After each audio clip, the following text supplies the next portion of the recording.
a very wealthy man, had many riches, and he had quite an art collection.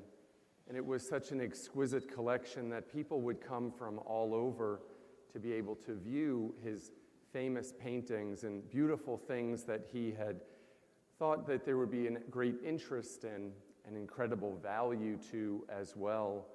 So he traveled the world finding fine art.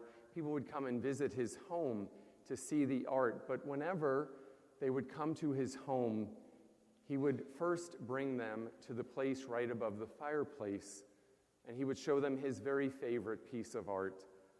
And the very favorite piece of art was a portrait of his son. And it was not a portrait that was really of any great value to other people necessarily, but they would look at it and say, "That's nice, but we want to see the good stuff." Well, in this particular place and in this particular time, the man's son passed away.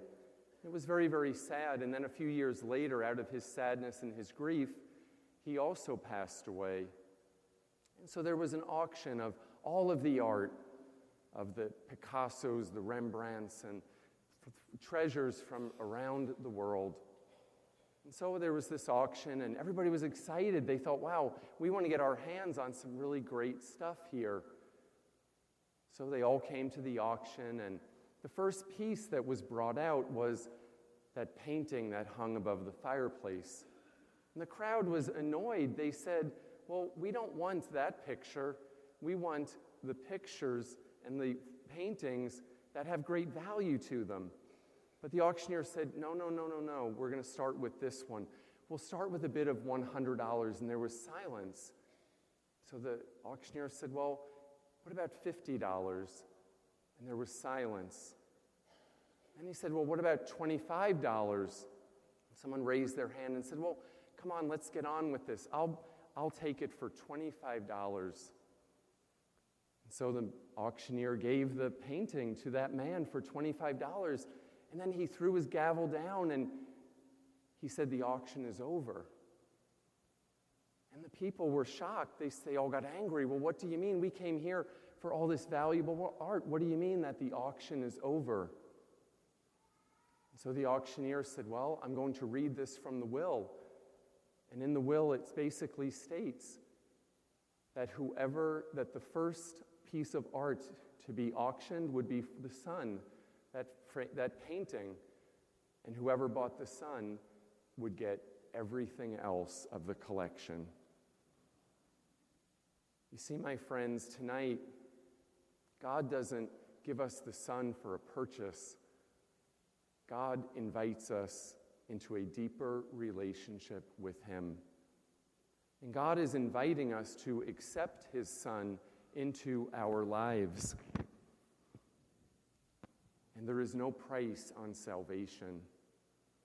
There is only the option and the opportunity for each one of us to be able to make room in our hearts for the presence of Jesus Christ.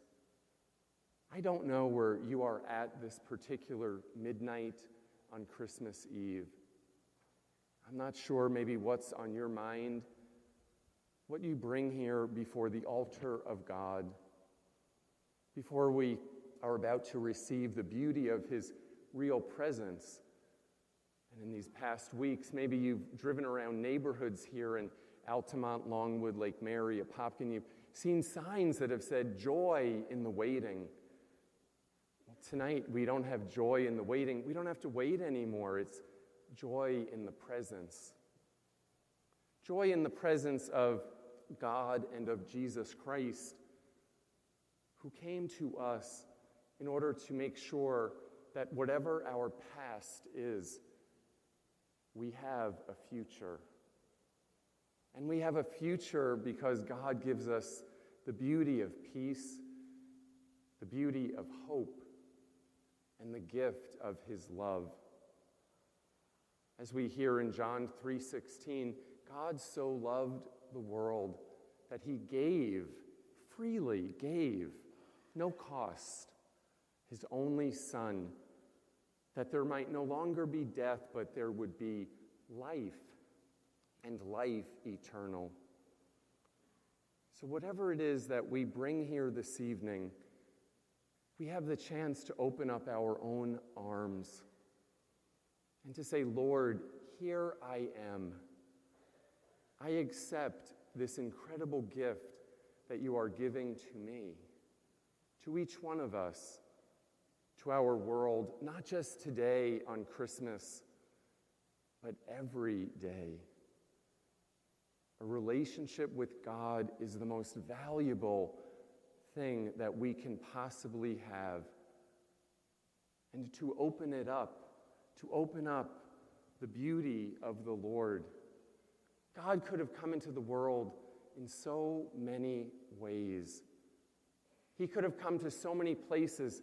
Think of all of creation, the incredible universe that we have. Go out tonight, look at the stars in the sky. And there's one named after each one of us, as Abraham was told, that his descendants, you and I, would be as numerous as the stars in the sky. But look out and think of all the places that he could have come to. He came to our earth. He came to us. And so tonight we have that opportunity to say, Lord, I am ready to accept you. I am ready to fall into your arms. I invite you this evening, before you leave, or when you go home, to look into your own creche. Look into the manger scene that you have in your home, and look into the eyes of the Christ child. Look into the eyes of the presence of Christ. And I hope that you see that his eyes are very beautiful, because he's looking at a reflection of himself, and that is you and I. But to look into his eyes, to not be afraid to speak to him, to not be afraid to be open to all that he has to give. Because of all the gifts we're going to receive this Christmas, the best one, the most valuable one, the most important one is a deeper relationship with him.